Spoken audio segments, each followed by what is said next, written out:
নমস্কাৰ আপুনি চাই আছে গাঁও চহৰ জিলাৰ খবৰ মই জয়ন্ত মাধৱ গোস্বামী ব্ৰেকিং নিউজ মুখ্যমন্ত্ৰীক হত্যাৰ ভাবুকি দিয়া অভিযুক্তক গ্ৰেপ্তাৰ কৰা হৈছে মৰিগাঁৱৰ ভুৰাগাঁৱৰ পৰা আব্দুল মুতালেবক গ্ৰেপ্তাৰ মৰিগাঁও আৰক্ষীৰ জালত আব্দুল মুতালেব ৰাইজে কৰায়ত্ব কৰি আব্দুলক সমজাই দিয়ে আৰক্ষীক ফেচবুকত মুখ্যমন্ত্ৰীক হত্যাৰ ভাবুকি দিছিল আব্দুল মুতালেবক মৰিগাঁও আৰক্ষীৰ মাৰাথন জেৰা মুখ্যমন্ত্ৰীৰ ফেচবুক লাইভতে কমেণ্টত দিছিল হত্যাৰ ভাবুকি 1 কোটি টকাৰ সুপাৰি দিলে মুখ্যমন্ত্ৰীক হত্যা কৰাৰ ভাবুকি দিছিল ফেচবুকত খানাপাৰাত স্বাধীনতা দিৱসত ভাষণ দি থকাৰ সময়তে মুখ্যমন্ত্ৰীক ফেচবুকত দিছিল ভাবুকি 9954390400 নম্বৰত যোগাযোগ কৰিবলৈও লিখিছিল ফেচবুকত মুখ্যমন্ত্ৰীক হত্যাৰ ভাবুকি দি লিখিছিল দেশ বিৰোধী মন্তব্য মুখ্যমন্ত্ৰীক হত্যাৰ ভাবুকি দি ফেচবুক কমেণ্টত লিখিছিল পাকিস্তান জিন্দাবাদ ভাৰত মুৰ্দাবাদ লিখিছিল কমেণ্টত মুখ্যমন্ত্ৰীক হত্যাৰ ভাবুকি দিয়াৰ পাছতে ফেচবুকত ডিলিট কৰিছিল একাউণ্ট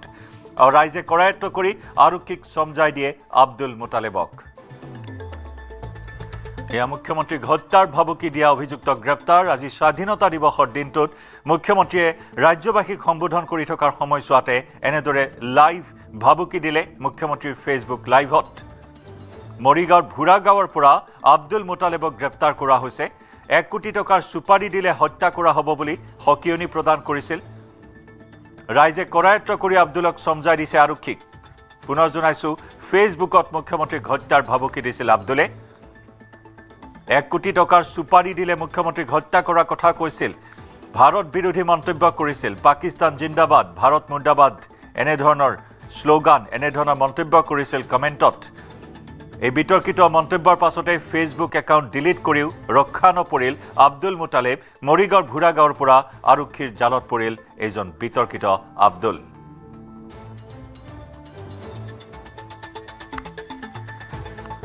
মৰিগাঁৱৰ পৰা আমাৰ সতীৰ্থ পৱনজ্যোতি ডেকাৰ সৈতে সংযুক্ত হৈছো পৱন কেনেদৰে অভিযান চলোৱা হ'ল আৰক্ষীয়ে ইতিমধ্যে জালত পেলাইছে এইখিনিও খবৰ লাভ কৰা হৈছে যে স্থানীয় লোকে কৰায়ত্ব কৰি আৰক্ষীক সমজাই দিছে আব্দুল মুতালেবক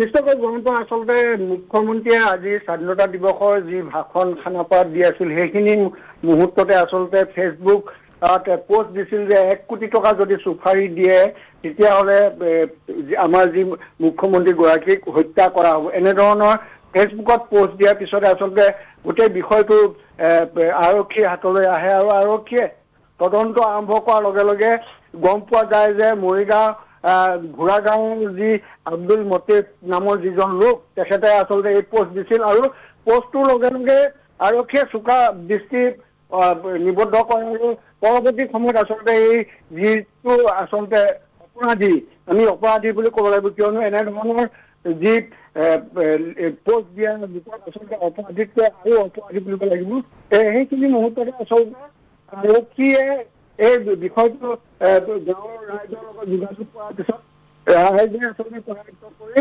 পৰৱৰ্তী সময়ত এই যি ভুৰাগাঁও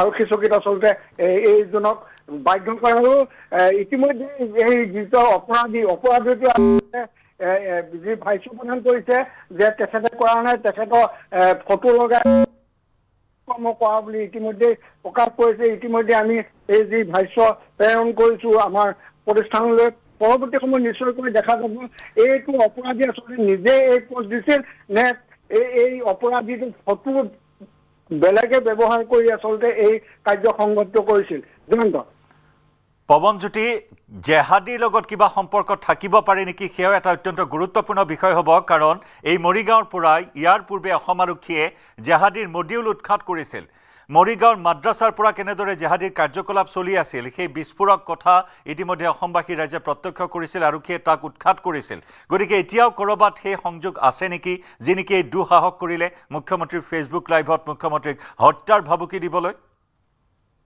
নিশ্চয়কৈ জয়ন্ত আচলতে আমি বহু বছৰ পূৰ্বে আচলতে আমি বাতৰি সম্প্ৰচাৰ কৰিছিলো এখন মাদ্ৰাছা ভাঙি দিবলগীয়া হৈছিল কাৰণ সেই মাদ্ৰাছাখনত মৰিয়াবাৰীৰ ঘটনা সেইটো মৰিয়াবাৰীত আচলতে এখন মাদ্ৰাছাত এই যি জেহাদৰ প্ৰশিক্ষণ দিয়া হৈছিল আৰু তাৰ ফলশ্ৰুতিত আচলতে এখন মাদ্ৰাছা ভাঙি দিয়া হৈছিল চৰকাৰ ভাঙি দিছিল কিয়নো তাৰ পৰা জেহাদ আচলতে আৰম্ভ হৈছিল আৰু বিভিন্ন ঠাইত আচলতে বিভিন্ন প্ৰান্ত বিভিন্ন ঠাই আচলতে বাংলাদেশেই হওক পাকিস্তানেই হওক বিভিন্ন ঠাই জেহাদী আহি বাসস্থান লৈছিল আৰু বাসস্থান লৈ আৰু সেই মাদ্ৰাছাসমূহৰ পৰা আচলতে জেহাদ ঘোষণা কৰিছিল আৰু বিভিন্ন প্ৰশিক্ষণ প্ৰদান কৰা হৈছিল।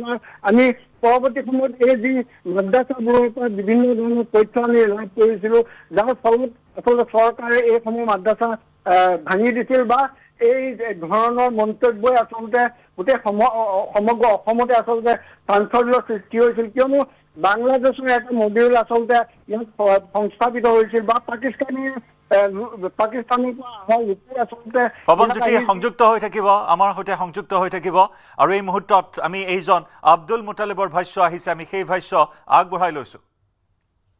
এইটো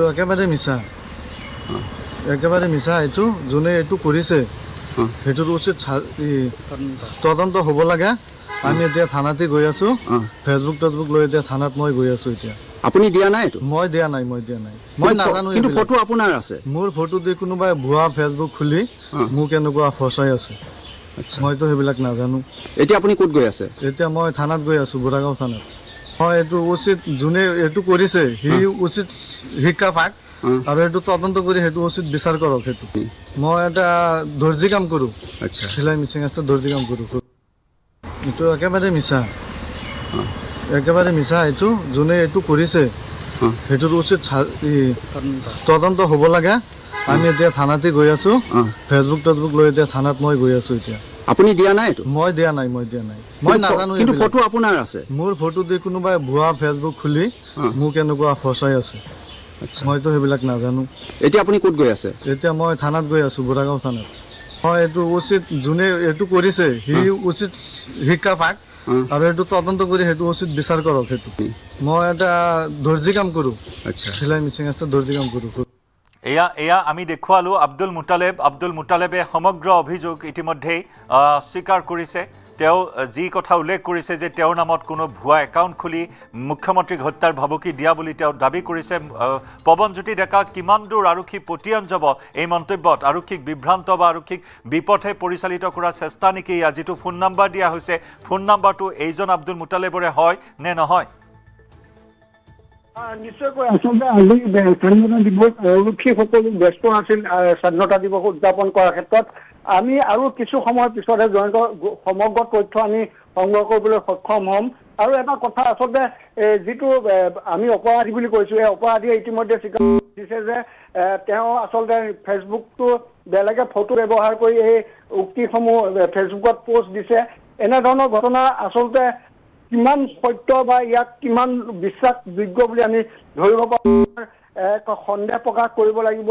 পৰৱৰ্তী সময়ত নিশ্চয়কৈ জয়ন্ত আচলতে আমি এই যি মৰিগাঁও আৰক্ষী উচ্চ পদস্থ বিষয়া তেখেতসকলৰ লগত আমি যোগাযোগ কৰিম আৰু তেখেতসকলে নিশ্চয়কৈ আমাক এইসমূহ তথ্য যোগান ধৰিব, কিয়নো এখন ৰাজ্যৰ মুখ্যমন্ত্ৰীক হত্যা কৰাৰ যি হুংকাৰ, এই হুংকাৰ কোনো কাৰণত সহ্য কৰা নহ'ব। কিয়নো এই যিসমূহ জেহাদ বা এইসমূহ যি পৰিকল্পনা, সেই পৰিকল্পনাসমূহ আচলতে আমি কৰিবই লাগিব। আৰু পৰৱৰ্তী সময়ত নিশ্চয়কৈ জয়ন্ত আমি এই তথ্য সংগ্ৰহ কৰিবলৈ চেষ্টা কৰিম আৰু আৰক্ষীৰ লগত আমি যোগাযোগ অব্যাহত ৰাখিছো। পৰৱৰ্তী সময়ত নিশ্চয়কৈ জয়ন্ত আমি যি আৰক্ষী পৱন, এনেধৰণৰ এটা অপৰাধী চক্ৰ নিশ্চিতভাৱে অসম আৰক্ষীয়ে উৎখাত কৰিব লাগিব, কাৰণ এটা প্ৰত্যাহ্বান। এনেধৰণৰ ভাবুকি মুকলিমূৰীয়াকৈ আজি ভাবুকি দিছে, অসমৰ মাটিতে আছে, অসমৰ বায়ু পানী সেৱন কৰি অসম বিদ্বেষী, ভাৰত বিদ্বেষী মন্তব্য কৰিছে, পাকিস্তানৰ জয়গান গোৱাৰ দুঃসাহস কৰিছে। গতিকে এই চক্ৰ উৎখাত কৰিব লাগিব নিশ্চয় আৰক্ষীয়ে। নিশ্চয়কৈ জয়ন্ত, আমিও আচলতে এই ক্ষেত্ৰত আমি তীক্ষ্ণ নজৰ ৰাখিম। আৰক্ষীয়ে আচলতে কেনেধৰণৰ পদক্ষেপ গ্ৰহণ কৰে বা এই ধৰণৰ যিসকল অপৰাধ বা অপৰাধমূলক কামত লিপ্ত এইসকল লোক, লোকক দৃষ্টান্তমূলক শাস্তি প্ৰদান কৰা উচিত। কিয়নো পৰৱৰ্তী সময়ত আৰু বেলেগেও এনেধৰণৰ দুষ্কাৰ্য কৰা সাহস পাব। কিয়নো আজি স্বাধীনতা দিৱসত আমাৰ ৰাজ্যৰ মুখ্যমন্ত্ৰীগৰাকীয়ে খানাপাৰাত যি ভাষণ দিয়া আছে, সেই ভাষণ দিয়াৰ মুহূৰ্ততে 1 কোটি টকা লৈ আচলতে চুপাৰি লৈ ৰাজ্যখনৰ মুখ্যমন্ত্ৰীক হত্যা কৰা দৰে এনেকুৱা ঘটনা আমি কোনো কাৰণত সহ্য নকৰোঁ আৰু কৰিবলৈ দিয়া নহ'ব। এনেধৰণৰ তেখেত যোনেই নহওক তেখেত ৰাজ্যৰ মুখ্যমন্ত্ৰী আৰু মুখ্যমন্ত্ৰীক এনেদৰে স্বাধীনতা দিৱসৰ দিনা হত্যা কৰাৰ ভাবুকি দিয়া এইসকল লোকক কোনো কাৰণত আমি বাছি দিব নোৱাৰো। আৰু আৰক্ষীৰ মোৰ বিশ্বাস, মৰিগাঁও আৰক্ষীৰ ওপৰত মোৰ বিশ্বাস, মৰিগাঁও আৰক্ষীয়ে কোনো কাৰণত এনেধৰণৰ দুষ্কাৰ্যত আচলতে হ'বলৈ নিদিয়ে বা এইসকল লোকক দৃষ্টান্তমূলক শাস্তি নিশ্চয়কৈ কি কয় ব্যৱস্থা ল'ব। আৰু এই যি নম্বৰ ব্যৱহাৰ কৰিছে, এই নম্বৰটো কাৰ নামত আছে বা আৰক্ষীয়ে এই যিসকল সেৱাৰ লগত জড়িত বা বিভিন্ন অপৰাধৰ লগত জড়িত লোকৰ যি নম্বৰসমূহ তেখেতসকলৰ হাতত নিশ্চয় আছে। আৰু ইতিমধ্যে এই যি আৰক্ষীয়ে এই যি ব্যৱস্থা গ্ৰহণ কৰিব, অনতি পলমে আচলতে এই অপৰাধীৰ যি তথ্য, এই তথ্য লাভ কৰিব মৰিগাঁও আৰক্ষীয়ে। ধন্যবাদ পৱনজ্যোতি। এইটো একেবাৰে মিছা, একেবাৰে মিছা। এইটো যোনে এইটো কৰিছে সেইটোত উচিত তদন্ত হ'ব লাগে। আমি এতিয়া থানাতে গৈ আছো, ফেচবুক লৈ এতিয়া থানাত মই গৈ আছো। এতিয়া আপুনি দিয়া নাই এইটো? মই দিয়া নাই, মই নাজানো। কিন্তু ফটো আপোনাৰ আছে? মোৰ ফটো দি কোনোবাই ভুৱা ফেচবুক খুলি মোক এনেকুৱা ফচাই আছে, মইতো সেইবিলাক নাজানো। এতিয়া আপুনি ক'ত গৈ আছে? এতিয়া মই থানাত গৈ আছো, বুঢ়াগাঁও থানাত। মই এইটো উচিত, যোনে এইটো কৰিছে সি উচিত শিক্ষা পাক আৰু সেইটো তদন্ত কৰি সেইটো উচিত বিচাৰ কৰক। সেইটো মই এটা দৰ্জী কাম কৰোঁ, চিলাই মিচিং আছে, দৰ্জী কাম কৰোঁ। হয়, নিশ্চয়কৈ সামাজিক মাধ্যম যোগে দেখিবলৈ পোৱা গৈছে যে মুখ্যমন্ত্ৰীগৰাকীক হত্যাৰ ভাবুকি প্ৰদান কৰিছে আব্দুল মুতালেব নামৰ এগৰাকী ব্যক্তি। আৰু মুখ্যমন্ত্ৰীৰ যি ফেচবুক লাইভ চলি আছিলে আজি স্বাধীনতা দিৱসৰ সময়ত, আৰু তেওঁ যেতিয়া পতাকা উত্তোলন কৰিছে, সেই ফেচবুক লাইভতে দেখিবলৈ পোৱা গৈছে যে 1 কোটি টকা দিলে মুখ্যমন্ত্ৰীক হত্যা কৰিম বুলি আব্দুল মুতালেব নামৰ এগৰাকী ব্যক্তিয়ে ইতিমধ্যে ভাবুকি প্ৰদান কৰিছে। আৰু পাকিস্তান জিন্দাবাদ আচলতে তেওঁ ফেচবুক লাইভত তেওঁ লিখিছে। এই মুহূৰ্তত পল্লৱ লোচন দাস আমাৰ লগত আছে, বিধায়ক বিশ্বনাথ। মই আপোনাৰ কাষলৈ আহিছোঁ। মুখ্যমন্ত্ৰীগৰাকীক ভাবুকি দিয়া হৈছে, 1 কোটি টকা দিলে মুখ্যমন্ত্ৰীক হত্যা কৰাৰ ভাবুকি দিছে। চাওক, অসমৰ মাননীয় মুখ্যমন্ত্ৰী বৰ্তমান সময়ত ভাৰতবৰ্ষৰ এগৰাকী জনপ্ৰিয় নেতা, আৰু অসমৰ মানুহে তেওঁক আশীৰ্বাদ কৰি তেওঁ দ্বিতীয়বাৰলৈ মুখ্যমন্ত্ৰী হিচাপে দায়িত্ব দিছে, আৰু অসমক তেওঁ সবল নেতৃত্ব দিবলৈ সক্ষম হৈছে। তেওঁ নেতৃত্ব, এই সবলতাৰে যে অসমক আগবঢ়াই লৈ গৈছে, একাংশ লোকে এয়া কিন্তু ভাল পোৱা নাই। আৰু কিছুমান দেশদ্ৰোহী আৰু সমাজ বিৰোধী বহু এনেকুৱা ব্যক্তি আছে, তেওঁলোকে বিচাৰে যে অসমৰ ভাৰতৰ ক্ষতি হওক, আৰু সেই পাকিস্তান প্ৰিয় কিছু ব্যক্তিয়ে তেওঁৰ বিৰুদ্ধে সদায় তেওঁ ষড়যন্ত্ৰ কৰি কিবা এটা অনিষ্ট কৰাৰ সদায় প্ৰয়াস কৰে। আজি এগৰাকী যুৱকৰ আমি এনেও প্ৰয়াস আমি দেখা পালোঁ, দুঃসাহস কৰা। নিশ্চিতভাৱে আৰক্ষী প্ৰশাসনে তেখেতৰ ওপৰত বিহিত ব্যৱস্থা গ্ৰহণ কৰিব, আৰু আমি অসমৰ জনসাধাৰণ সকলো মাননীয় মুখ্যমন্ত্ৰীৰ লগত আছে। মাননীয় মুখ্যমন্ত্ৰীক আজি কোটি কোটি জনসাধাৰণে তেওঁক আশীৰ্বাদ কৰিছে। সেইবাবে মই ভাবোঁ মাননীয় মুখ্যমন্ত্ৰীক কোনো একো কৰিব নোৱাৰে, কাৰণ অসমৰ জনসাধাৰণৰ তেখেতৰ লগত আছে।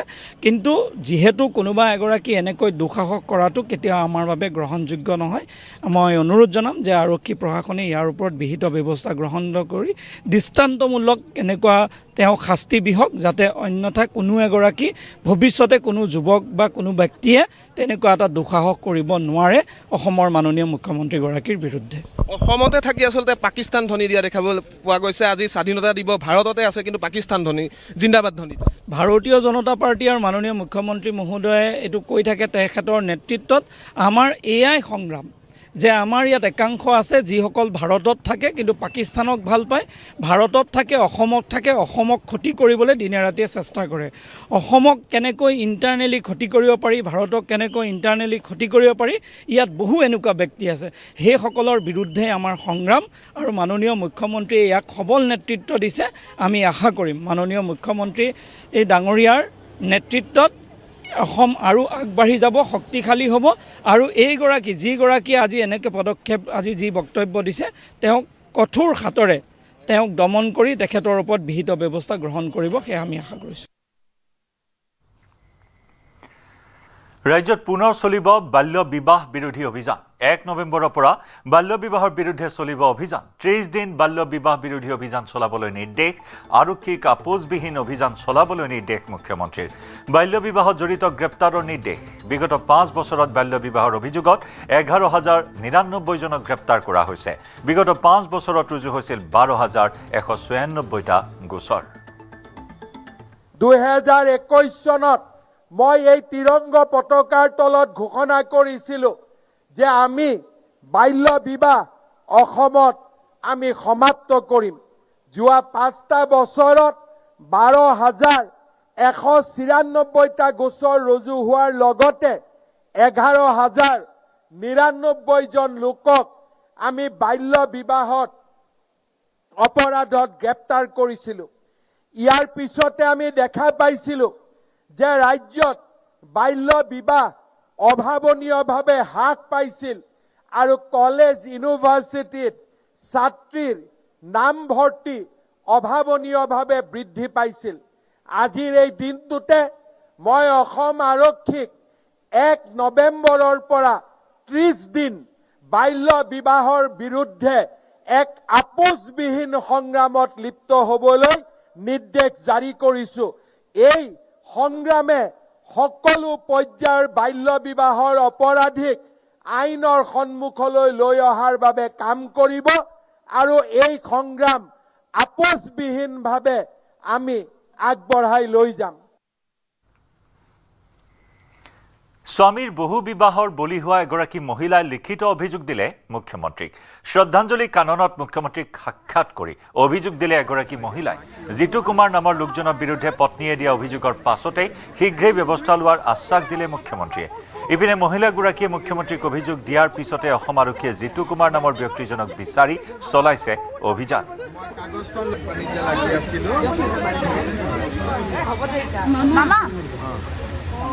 সহায় কৰক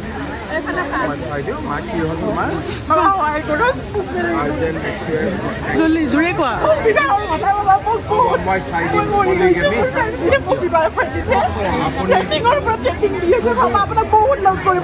কাগজখন ললো আপোনাৰ মই আজি তোমাক কৰাই আজি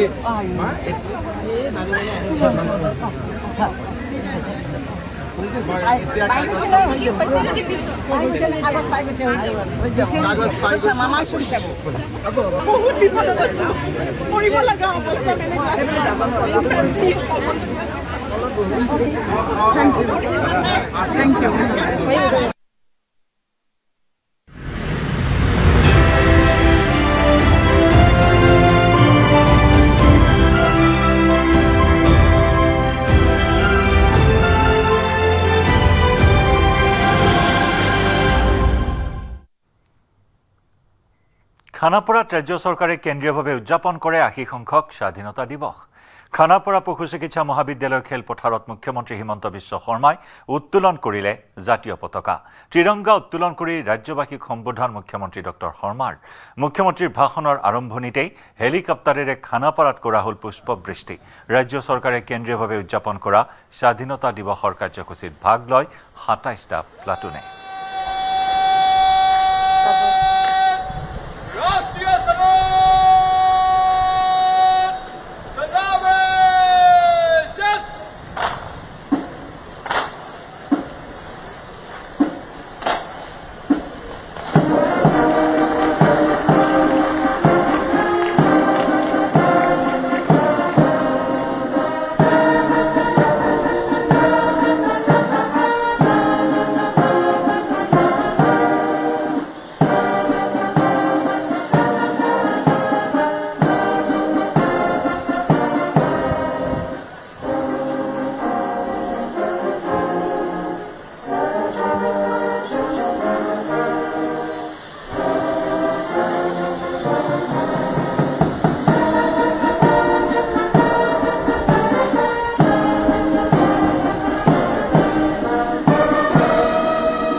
দিশা শইকীয়া APS সপ্তবিংশ অসম আৰক্ষী বাহিনীৰ সহ অধিনায়ক ৰূপে কৰ্মৰত। 2024 চনত অসম আৰক্ষী সেৱা যোগদান। ইয়াৰ পূৰ্বে অসম চৰকাৰৰ জলসম্পদ বিভাগত সহকাৰী অভিযন্তা ৰূপে কাম কৰিছিল। এই সন্মুখত পেৰেড কমাণ্ডাৰ কিশোৰ পাটোৱাৰী উপ আৰক্ষী অধীক্ষক APS।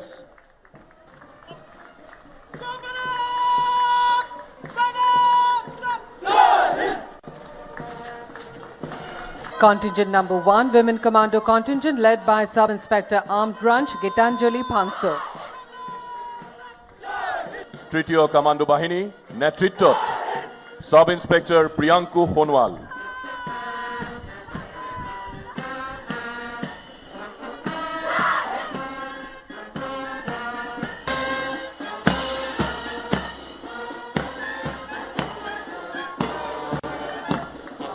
Platoon number 4, ABC contingent, led by Sub-Inspector UB, Prabal Jyoti Kolita. Contingent number 5, Border Security Force, led by Sub-Inspector Ramesh Meena. 8, CISF contingent, Kendriya Audyogik Surakha Bahini, Netritwat Sub-Inspector G. Naveen.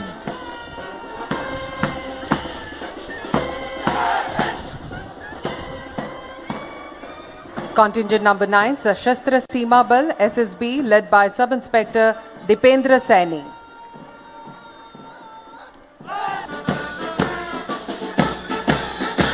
Platoon number 12, UBC contingent, Netritwat Sub-Inspector UB, Ganesh Dihingia.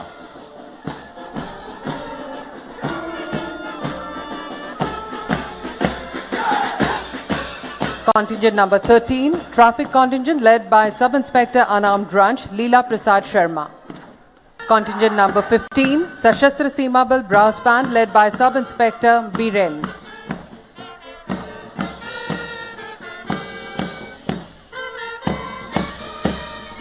Platoon number 16, WPCUB contingent, Ohostro Mohila Arokhi contingent, Netritwat Sub-Inspector Priyanka Das.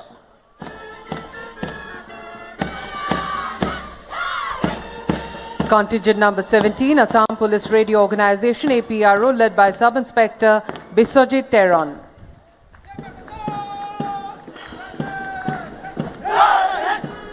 Platoon number 18, Assam Forest Protection Force contingent, Ahom Bon Surakha Bahinir Netritwat Sub-Inspector Bhupen Assam NCC Battalion Band, Netritwat Priyanka Thapa.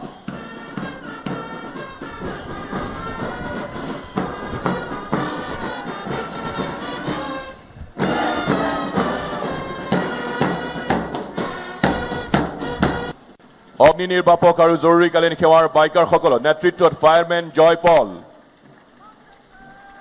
Contingent number 25, Fire and Emergency Service Bikers, led by Fireman Joy Paul.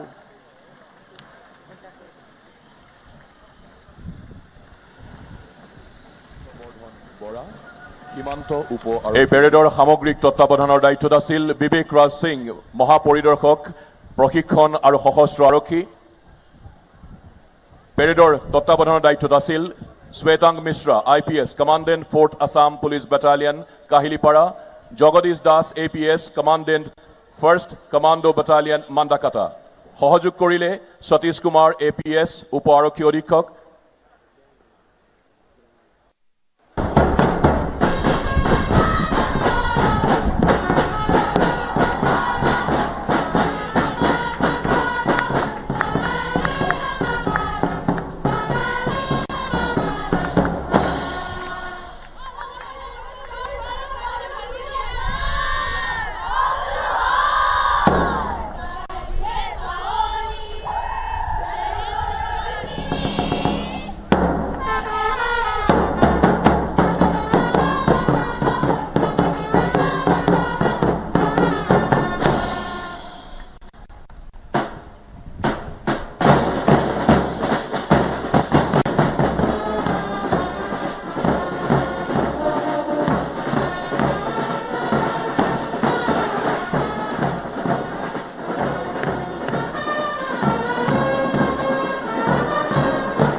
July দিনা আমি শিৱসাগৰ, চৰাইদেউ, যোৰহাট আৰু গোলাঘাট জিলাৰ বানপানীৰ সন্মুখীন হ'বলগীয়া হ'ল। এই চাৰিওখন জিলা আৰু ৰাজ্যখনত শতাধিক লোকে প্ৰাণ হেৰুৱালে, বহু লোকৰ সম্পত্তি আৰু তেওঁলোকৰ জীৱনজোৰা সম্পদ ক্ষতি সাধন হ'ল। এই কঠিন সময়ত মই শিৱসাগৰ, চৰাইদেউ, যোৰহাট আৰু গোলাঘাট জিলাৰ ৰাইজক আশ্বাস দিছোঁ যে আমি আমাৰ প্ৰচেষ্টাৰ কুটি নকৰোঁ আৰু আমি বানত আক্ৰান্ত প্ৰতিগৰাকী ৰাইজৰ পুনৰ সংস্থাপন আৰু জিলা 4খনলৈ হেৰুৱা ছন্দ উভতাই ননালৈকে আমি ক্ষান্ত নহওঁ। আমি আমাৰ পুনৰ সংস্থাপন, বানপীড়িত ৰাইজক সহায় কৰাৰ কামত আমি নিজক আকৌ এবাৰ আত্ম উৎসৰ্গা কৰিম আৰু প্ৰতিগৰাকী বান বিধ্বস্ত ৰাইজৰ ওচৰত আমি আমাৰ দায়িত্ব আমি অত্যন্ত সহনশীলতাৰে আমি পালন কৰিম। পুনৰ সংস্থাপনৰ কাম ইতিমধ্যে আমি ডিজিটেল জৰীপৰ জৰিয়তে আৰম্ভ কৰিছোঁ। আমি বিশ্বাস কৰোঁ 10 ছেপ্টেম্বৰৰ ভিতৰত আমি ক্ষয় ক্ষতিৰ এখন স্পষ্ট ছবি পাবলৈ সক্ষম হ'ম আৰু তৎকালীনভাৱে শিৱসাগৰ, চৰাইদেউ, যোৰহাট আৰু গোলাঘাট জিলাৰ ৰাইজৰ স্থায়ী পুনৰ সংস্থাপনৰ বাবে আমি নিজকে নিয়োজিত কৰিম। এই সময়ছোৱাত গৃহ ঋণ, শিক্ষা ঋণ, যান বাহন ঋণৰ কিস্তি পৰিশোধত 6 মাহ বিৰতি, ঋণৰ ম্যাদ বৃদ্ধি কৰা, ইন্সুৰেন্সৰ দাবীসমূহ নিষ্পত্তি কৰাৰ বাবে আমি দ্ৰুত পদক্ষেপ হাতত লৈছোঁ। শিক্ষাৰ্থীসকলক বিনামূলীয়া পাঠ্যক্ৰম, বিদ্যালয়ৰ পুনৰ নিৰ্মাণ, অংগনবাড়ী কেন্দ্ৰসমূহৰ পুনৰ নিৰ্মাণ আৰু ৰাস্তা ঘাটৰ পুনৰ সংস্থাপনৰ কামত আমি নিজকে নিয়োজিত কৰিছোঁ। জুলাই মাহত 300 ইউনিট পৰ্যন্ত বিদ্যুতৰ মাচুল ৰেহাই দিয়াৰ উপৰিও এবছৰৰ মাটিৰ খাজনাৰ পৰাও এই 4খন জিলাক আমি ৰেহাই দিছোঁ। আজি আমি আকৌ এবাৰ আস্থাৰে সৈতে আৰু অত্যন্ত বিশ্বাসেৰে সৈতে, বিনম্ৰতাৰে সৈতে আমি ৰাইজক আশ্বাস দিব খোজো যে বানপীড়িত ৰাইজৰ পুনৰ সংস্থাপনৰ ক্ষেত্ৰত আমি টকা পইচাৰ অভাৱক সন্মুখীন হ'ব নিদিওঁ আৰু আমি সকলো সমস্যাক আমি পিছ পেলাই থৈ আমি এই 4খন জিলাৰ ৰাইজক সম্পূৰ্ণৰূপে আমি সহায় কৰিম। এই দুৰ্যোগৰ সময়ত কেন্দ্ৰীয় চৰকাৰে আগবঢ়োৱা সহযোগিতাৰ বাবে মই প্ৰধানমন্ত্ৰী ডাঙৰীয়াক গভীৰ কৃতজ্ঞতা প্ৰকাশ কৰিছোঁ। NDRFৰ জোৱান, SDRFৰ জোৱান, বায়ু সেনা আৰু সামৰিক বাহিনীয়ে দুৰ্যোগৰ সময়ত কৰা সহায়ৰ বাবে মই পুনৰ এবাৰ ধন্যবাদ জ্ঞাপন কৰিছোঁ। দুৰ্যোগৰ সময়ত চৰকাৰৰ লগতে অসমৰ জনসাধাৰণেও এক অনন্য মানৱীয়তা প্ৰদৰ্শন কৰিলে। স্বেচ্ছাসেৱী সংগঠন, সামাজিক আৰু ধৰ্মীয় অনুষ্ঠান, ব্যৱসায়ী, যুৱক যুৱতী, ছাত্ৰ ছাত্ৰী আৰু অসংখ্য সচেতন নাগৰিকে নিজৰ সামৰ্থ্য অনুযায়ী বানপীড়িত ৰাইজৰ কাষত থিয় দিলে। মই সকলোকে আজিৰ এই মুহূৰ্তত ৰাজ্য চৰকাৰৰ হৈ কৃতজ্ঞতা প্ৰকাশ কৰিছোঁ। বানে বিধ্বস্ত কৰা নেপালী খুঁটিটো উলহ মালহেৰে স্বাধীনতা দিৱস উদযাপন। নাজিৰা সমজিলাৰ বিহুবৰ শিলনী নেপালী খুঁটিত 80 সংখ্যক স্বাধীনতা দিৱস উদযাপন। মুখ্য অতিথি হিচাপে উপস্থিত থাকি ত্ৰিৰংগা উত্তোলন কৰে গোৰ্খা উন্নয়ন পৰিষদৰ অধ্যক্ষ প্ৰেম তামাঙে। নেপালী খুঁটিৰ স্বাধীনতা দিৱসৰ এই কাৰ্যসূচীত 200ৰো অধিক পুৰুষ, মহিলা আৰু শিশুৱে স্বতঃস্ফূৰ্তভাৱে অংশগ্ৰহণ কৰে। পতাকা উত্তোলনৰ পাছতে স্থানীয় লোকসকলে আৱেগিক পৰিৱেশত দেশপ্ৰেমমূলক গীত পৰিৱেশন কৰে। অঞ্চলটোৰ প্ৰতিটো বন্যাৰ্ত পৰিয়ালে নিজ নিজ চৌহদৰ সন্মুখত ৰাষ্ট্ৰীয় পতাকা আঁৰি দেশপ্ৰেমৰ দৃষ্টান্ত দাঙি ধৰা পৰিলক্ষিত হয়।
বান বিধ্বস্ত বিহুবৰ হিলনি নেপালী খুঁটিত আজি উলহ মালহেৰে দেশৰ স্বাধীনতা দিৱস উদযাপন কৰা হৈছে আৰু ইতিমধ্যে ইয়াত নেপালী খুঁটি অঞ্চলত পতাকা উত্তোলন কৰা হ'ল। আমাৰ লগত গোৰ্খা ডেভেলপমেণ্ট কাউন্সিলৰ অধ্যক্ষ আছে প্ৰেম তামাং ডাঙৰীয়া। আমি দেখিলোঁ যে আপোনালোকে আজি এই বান বিধ্বস্ত অঞ্চলত পতাকা উত্তোলন কৰিলে, দেশৰ স্বাধীনতা দিৱস উদযাপন কৰিলে। হয়, আমি ভাৰতীয় আৰু আমি ভাৰতীয় হৈ থাকিব বিচাৰোঁ। এই কথাটো আচলতে সমস্ত ভাৰতবাসীয়ে সদায় ভাবে আৰু সদায় চিন্তা কৰে আৰু বান বিধ্বস্ত আজি এলেকা হোৱা স্বত্তেও আজি এজন ভাৰতীয় স্বাভিমানী ভাৰতীয় হিচাপে আজি ৮০ সংখ্যক স্বাধীনতা দিৱস উদযাপন কৰিবৰ কাৰণে আমি উদ্যোগ লৈছিলোঁ আৰু আপোনালোকে দেখি পাইছে স্বতঃস্ফূৰ্তভাৱে আজি বান বিধ্বস্ত গোটেই ঘৰ বাৰী বিধ্বস্ত হৈ গ'ল। তৎসত্ত্বেও যে আমি ভাৰত প্ৰেম যোনটো আছে আজি এই কথাটো আজি প্ৰতীয়মান হৈছে। আজি বিহুবৰ পঞ্চায়তৰ বিভিন্ন বুথৰ আৰু বিভিন্ন ৱাৰ্ডৰ পৰা আজি আমাৰ ভাৰতীয় জনতা পাৰ্টিৰ কৰ্মকৰ্তাসকলে সহযোগ কৰিছে। লগতে আজি আমাৰ স্বতঃস্ফূৰ্তভাৱে যাৰ ঘৰ বাৰীয়ে ইতিমধ্যে ভাঙি চুৰমাৰ হৈ গৈছে, তৎসত্ত্বেও স্বতঃস্ফূৰ্তভাৱে ৰাইজে আহি আজি ৮০ সংখ্যক আমাৰ স্বাধীনতা দিৱস উদযাপন কৰিবলৈ কাৰণে ওলাই অহাটো আচলতে দেশ প্ৰেম আৰু ভাৰত মাতা কি যে শ্লোগানেৰে যেনেধৰণে কৰিছে। আৰু আমি এই চেগতে আমি গোৰ্খা উন্নয়ন পৰিষদে এই অঞ্চললৈ আহি স্থানীয় বিধায়ক মৰুবুঢ়াগাঁও ডাঙৰীয়াক আমি আচলতে সাহস বা সহযোগ কৰিব আহিছোঁ। আৰু যিহেতু এই অঞ্চলৰ মানুহখিনিৰ মনবোৰ অলপ বেলেগেই হৈ গৈছিলে, এইখনত বহুত গাই গৰু মৰি গৈছিলে বা ঘৰ বাৰী বিধ্বস্ত হৈ গৈছিলে, সেই সময়খিনি মানুহখিনিয়ে মাটি বাৰী এৰি গুচি যাম নেকি বুলি ভাবি এনেকুৱাও মন মেলি লৈছিলে একচুৱেলি। আৰু সেইকাৰণে আমি এই মানুহখিনিক যাতে কেনেধৰণে আমি সাহস দিব পাৰোঁ, আজি এইখিনি সময়ত দুখৰ সময়ত যে আমি আপোনালোকৰ আছোঁ বুলি আজি আমি প্ৰায় 23টা দিন এই অঞ্চলৰ ভ্ৰমণ কৰিছোঁ আৰু যাক যেনেকৈ পাৰোঁ আমি সহায় কৰিছোঁ। আমাৰ অসমৰ মাননীয় মুখ্যমন্ত্ৰী ডাঙৰীয়াই আমাক এটা সৰুকৈ দায়িত্ব এটা দিছে যে এই অঞ্চলত অত্যন্ত চোৱাৰ ব্যৱস্থা কৰক, কাক কি লাগে ডিপাৰ্টমেণ্টলি আপোনাৰ ধৰক ৰাস্তা পদূলিৰ পৰা আদি কৰি বিজুলী বাতিৰ পৰা আদি পানীৰ ব্যৱস্থাকে আদি কৰি চেনিটেৰী ব্যৱস্থাকে আদি কৰি চব বস্তুবোৰ কাম কৰি অস্থায়ী শিবিৰ নিৰ্মাণৰ কাম ইতিমধ্যে শেষ হৈ গৈছে। লগতে এতিয়া ৰাইজে কাটৰে এটা অনুৰোধ জনাইছে যে সৰুকৈ হ'লেও এটা মডেল কটেজ বনাব লাগে আৰু গোৰ্খা উন্নয়ন পৰিষদে এটা আমি চিন্তা কৰিছোঁ, আমি 12 ফুট বাই 24 ফুটৰ দুকঠালি হ'লেও সৰুকৈ বহিব পৰাকৈ এটা ঘৰ আমি নিৰ্মাণ কৰাৰ ক্ষেত্ৰত আমি উদ্যোগ এটা লৈছোঁ। আৰু সেই উদ্যোগ লোৱাৰ লগে লগে আমি দেখিব পাইছোঁ অসমৰ বিভিন্ন প্ৰান্তৰ পৰা আমাৰ স্বয়ংসেৱক কৰ্মকৰ্তাসকলে আৰু আমি বিভিন্ন NGO দল সংগঠন সকলোৱে আহি আজি মডেল কটেজ হিচাপে 12 বাই 24ৰ মানে খুব ভাল ঘৰ বনাবলৈ আগবাঢ়ি আহিছে। আৰু অসমৰ মাননীয় মুখ্যমন্ত্ৰী ডাঙৰীয়া ইতিমধ্যে দুবাৰকৈ আহি ইয়াত কৈছেই যে এই হিলনি নেপালী খুঁটি আৰু মানে নতুন বস্তি বৃহত্তৰ এলেকাত যিমান ক্ষয় ক্ষতি হৈছে বিহুবৰ অঞ্চলত তাতকৈ আগৰ যেনেকৈ বাতাবৰণ তাতকৈ অলপ ভাল কৰি দিম বুলি তেওঁলোকে কৈছে। আৰু অসম চৰকাৰৰ যিখিনি পুঁজিবোৰ আহিব তাৰ আগত যে অত্যন্ত ৰাইজে কৈছে যে সেইখিনিৰ লগতে আমি শিবিৰত থাকিব বিচৰা নাই, মই নিজৰ মাটিতে সৰুকৈ হ'লেও এটা ঘৰ বনাই দিয়ক আৰু তাতে থাকিম বুলি কৈছে।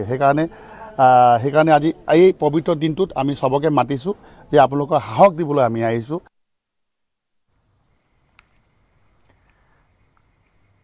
নাজিৰাৰ কণকণ শিশুৰ কণ্ঠত ৰাষ্ট্ৰীয় সংগীত, নিজ বিদ্যালয় চৌহদত স্বাধীনতা দিৱস উদযাপন, হাতে হাতে পতাকা লৈ গালে জন গণ মন।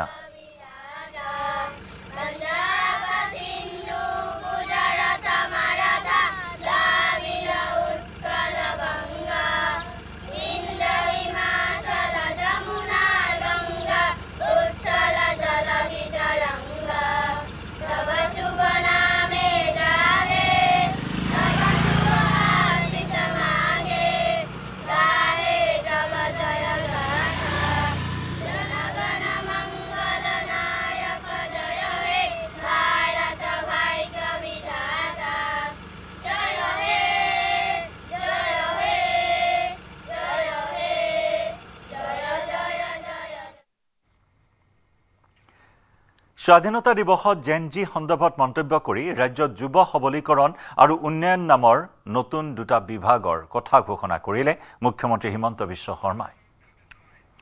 মুখ্যমন্ত্ৰী ডক্টৰ হিমন্ত বিশ্ব শৰ্মাই আজি ৮০ সংখ্যক স্বাধীনতা দিৱসত ৰাষ্ট্ৰীয় পতাকা উত্তোলন কৰি খানাপাৰাৰ কাৰ্যসূচীত অংশগ্ৰহণ কৰি ৰাজ্যবাসীক সম্বোধন কৰে। ভৱিষ্যতৰ পৰিকল্পনা সন্দৰ্ভত কেতবোৰ কথাও আজি ঘোষণা কৰে ৰাজ্যবাসীৰ বাবে মুখ্যমন্ত্ৰী হিমন্ত বিশ্ব শৰ্মাই। স্বাধীনতা দিৱসত জেনজি সন্দৰ্ভত মন্তব্য কৰি ৰাজ্যত যুৱ সবলীকৰণ আৰু উন্নয়ন নামৰ নতুন বিভাগৰ কথা ঘোষণা ডক্টৰ শৰ্মাৰ।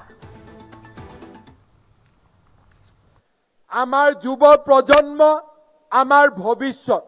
মই জেন জি, জেন আলফা এই কনচেপ্টবিলাকক মই বিশ্বাস নকৰোঁ। এইবিলাক হৈছে ইউৰোপীয়ান সংস্কৃতিৰ পৰা অহা একোটা কনচেপ্ট। কিন্তু আমাৰ জীৱনৰ বাবে আমাৰ পুত্ৰ আৰু কন্যাতকৈ ডাঙৰ একোৱেই হ'ব নোৱাৰে। আমাৰ নতুন প্ৰজন্মৰ বাবে সকলো কাম কৰাৰ আৰু ৰাজ্যৰ সম্পদক ব্যৱহাৰ কৰাৰ আমাৰ দায়িত্ব আছে। মোৰ বাবে বিদ্যালয়ত মহাবিদ্যালয়ত পাঠ কৰা, অধ্যয়ন কৰা, বিশ্ববিদ্যালয়ত অধ্যয়ন কৰা তেওঁলোক জেন জি, জেন আলফা নহয়। মোৰ বাবে তেওঁলোক মোৰ পুত্ৰ, মোৰ বাবে তেওঁলোক মোৰ কন্যা। আৰু সেয়েহে ৰাজ্যৰ যুৱ সমাজক শৃংখলিতভাৱে বিকাশৰ পথলৈ আগবঢ়াই লৈ যোৱাৰ বাবে আজি আমি এটা ৰাজ্য চৰকাৰত ইউথ ডেভেলপমেণ্ট এণ্ড এম্পাৱাৰমেণ্ট নামে এটা নতুন বিভাগ, যুৱ সবলীকৰণ আৰু উন্নয়ন নামে এটা নতুন বিভাগ নিৰ্মাণ কৰাৰ সিদ্ধান্ত মই তিৰংগ পতাকাৰ তলত থিয় হৈ ঘোষণা কৰিছোঁ। শিৱসাগৰৰ বৰ্ডিং খেলপথাৰত জিলা প্ৰশাসনৰ উদ্যোগত স্বাধীনতা দিৱস উদযাপন। শিৱসাগৰৰ অভিভাৱক মন্ত্ৰী বিমল বৰাই বৰ্ডিং খেলপথাৰত উত্তোলন কৰে পতাকা।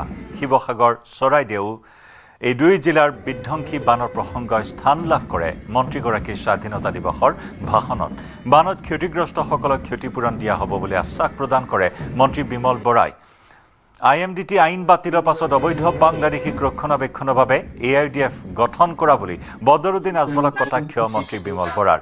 বদৰুদ্দিন আজমলৰ ওচৰত 500 টকাত বিক্ৰী নহ'বলৈ আহ্বান জনায় মন্ত্ৰীগৰাকীয়ে। আজি অন্যান্য প্ৰান্তৰ লগতে শিৱসাগৰ জিলা প্ৰশাসনৰ উদ্যোগতো বৰ্ডিং খেলপথাৰত 80 সংখ্যক স্বাধীনতা দিৱস উদযাপন কৰা হৈছে।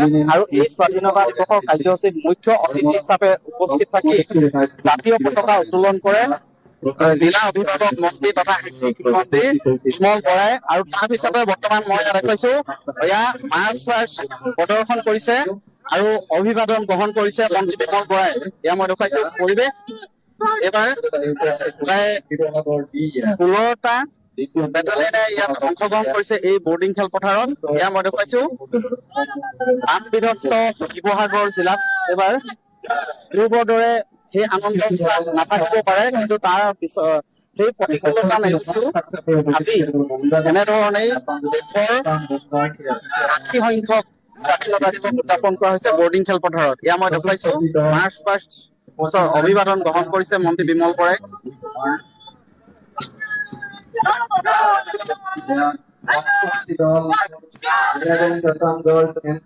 শিৱসাগৰ গাৰ্লছ কলেজ অতি সুন্দৰ শৈলীৰে তেখেতসকলে অংশগ্ৰহণ কৰিছে। 11th Assam Girls NCC হয়, আজি 80 সংখ্যক স্বাধীনতা দিৱস এই শিৱসাগৰত আমি আয়োজন কৰিছো। শিৱসাগৰ এটা দুৰ্যোগ পাৰ হৈ গৈছে, তথাপিও দুৰ্যোগৰ মাজতো দেশ প্ৰেমৰ ভাৱ সকলোৰে মনত আছে আৰু তাৰ বাবে আজি এনেধৰণে বহু প্ৰতিকূল পৰিৱেশৰ মাজতো ৰাইজে স্বাধীনতা দিৱস উদযাপন কৰিছে। হয়, এনেধৰণে আজি শিৱসাগৰৰ বৰ্ডিং খেলপথাৰত উদযাপন কৰা হৈছে 80 সংখ্যক স্বাধীনতা দিৱস। আৰু ইয়াত বৰ্তমান যিসকল মুক্তি যুঁজাৰু আছে, মুক্তিযোদ্ধা আছে, তেওঁলোকক এয়া মন্ত্ৰী বিমল বৰাই সংবৰ্ধনা জনাইছে আজি এই পবিত্ৰ দিনটোত। মই দেখুৱাইছো কেইবাগৰাকীও মুক্তি যোদ্ধাক এনেধৰণে প্ৰবীণ জ্যেষ্ঠ নাগৰিক আছে শিৱসাগৰৰ সমাজ জীৱনৰ সৈতে ওতঃপ্ৰোতভাৱে জড়িত প্ৰবীণ কেইবাগৰাকী নাগৰিকক এয়া তেওঁ সংবৰ্ধনা জনাইছে, মত বিনিময় কৰিছে। আৰু পুনৰ কৈছো যে শিৱসাগৰ জিলাৰ প্ৰায় 5 শতাধিক গাঁও শেহতীয়াকৈ অহা মহাপ্ৰলয়ে বানপানীয়ে প্লাবিত কৰিছিলে আৰু তাৰ মাজতে আজি এনেধৰণে সেই দুখ বুকুত বান্ধি আজি উদযাপন কৰা হৈছে দেশৰ স্বাধীনতা দিৱস। গুৱাহাটী উচ্চ ন্যায়ালয়ৰ প্ৰাংগণতো উদযাপন কৰা হয় ৮০ সংখ্যক স্বাধীনতা দিৱস। গুৱাহাটী উচ্চ ন্যায়ালয়ৰ মুখ্য ন্যায়াধীশ আশুতোষ কুমাৰে উত্তোলন কৰে পতাকা। স্বাধীনতা দিৱসৰ এই আড়ম্বৰপূৰ্ণ অনুষ্ঠানত উপস্থিত থাকে উচ্চ ন্যায়ালয়ৰ ন্যায়াধীশসকলৰ লগতে অধিবক্তাসকলো। স্বাধীনতা দিৱসৰ লগত সংগতি ৰাখি ন্যায়ালয় চৌহদত অনুষ্ঠিত কৰা হয় সাংস্কৃতিক অনুষ্ঠান।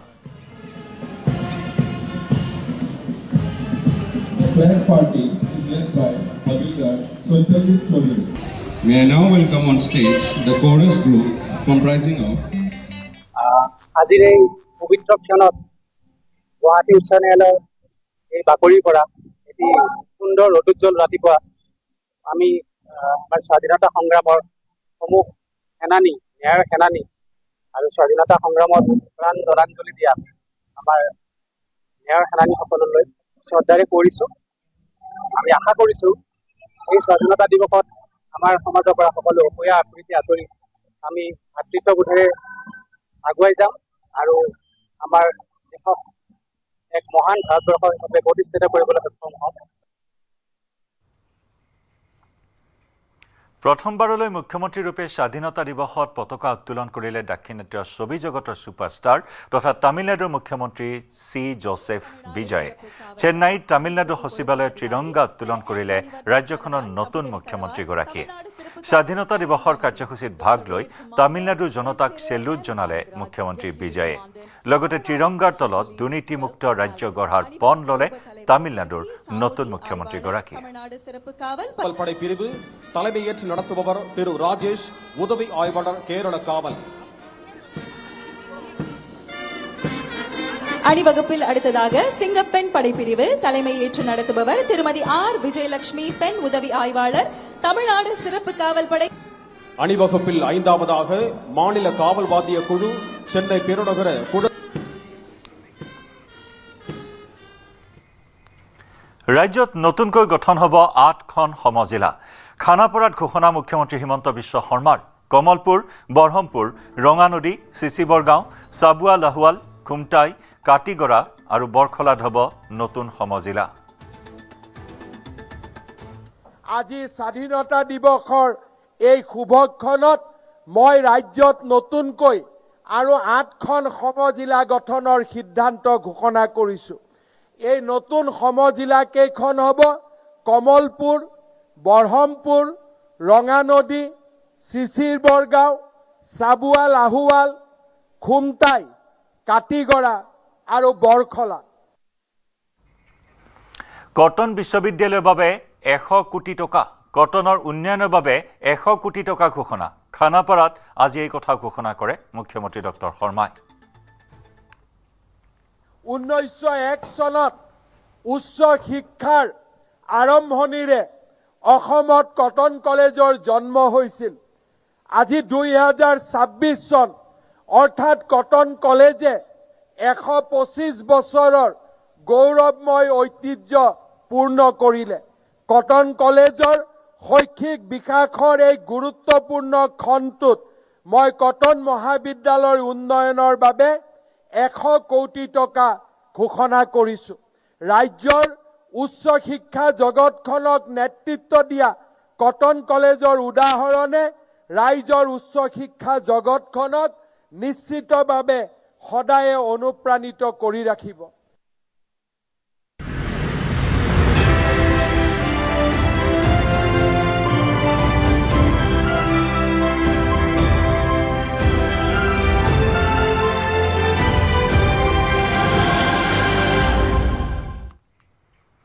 দেশবাসীয়ে উদযাপন কৰিছে দেশৰ ৮০ সংখ্যক স্বাধীনতা দিৱস। লালকিল্লাত ত্ৰয়োদশবাৰলৈ প্ৰধানমন্ত্ৰী হিচাপে পতাকা উত্তোলন কৰিলে মোদীয়ে। স্বাধীনতা দিৱসৰ পতাকা উত্তোলনৰ পূৰ্বে ৰাজঘাটত জাতিৰ পিতা মহাত্মা গান্ধীক শ্ৰদ্ধাঞ্জলি মোদীৰ। ইয়াৰ পিছতে লালকিল্লাৰ চৌহদত প্ৰধানমন্ত্ৰীক জনোৱা হয় guard of honour.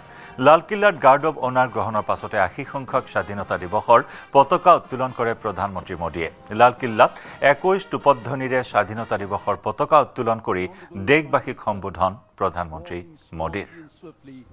On the stone path, going towards the central area where he will pay a solemn homage to the father of the nation, Mahatma Gandhi. है जिससे हर क्षण कुछ न कुछ ग्रहण किया जा सकता है। राजघाट प्रतीक है संपूर्ण देशवासियों और समस्त राष्ट्र की भावनाओं का। माननीय प्रधानमंत्री श्री नरेंद्र मोदी का आगमन हो चुका है राजघाट पर, जहां वे राष्ट्रपिता महात्मा गांधी को पुष्पांजलि अर्पित करेंगे, श्रद्धा सुमन अर्पित करेंगे। It is in the embers of sacrifice the flame of freedom finds its light. We haven't forgotten Mahatma Gandhi, symbolizes a transition of eras and yet the endurance of the ethos of being a humble soul, the prime representative of 1 billion plus souls paying obeisance on behalf of all of us, showing what we all feel towards the Mahatma. पतित पावन सीताराम रघुपति राघव राजा राम पतित पावन सीताराम सीताराम सीताराम भज प्यारे तू Sitaram.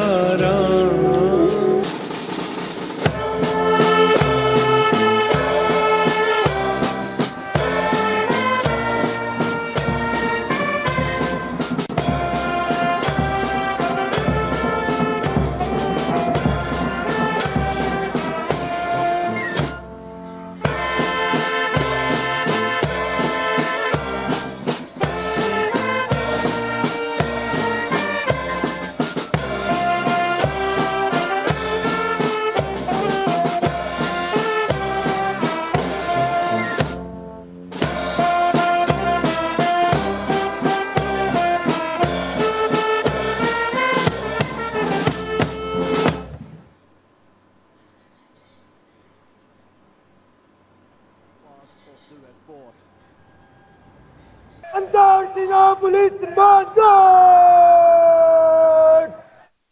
Gracias, Lord!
ইয়াৰ সৈতে সময় হ'ল এতিয়াৰ বাতৰিৰ পৰা বিদায় লোৱাৰ।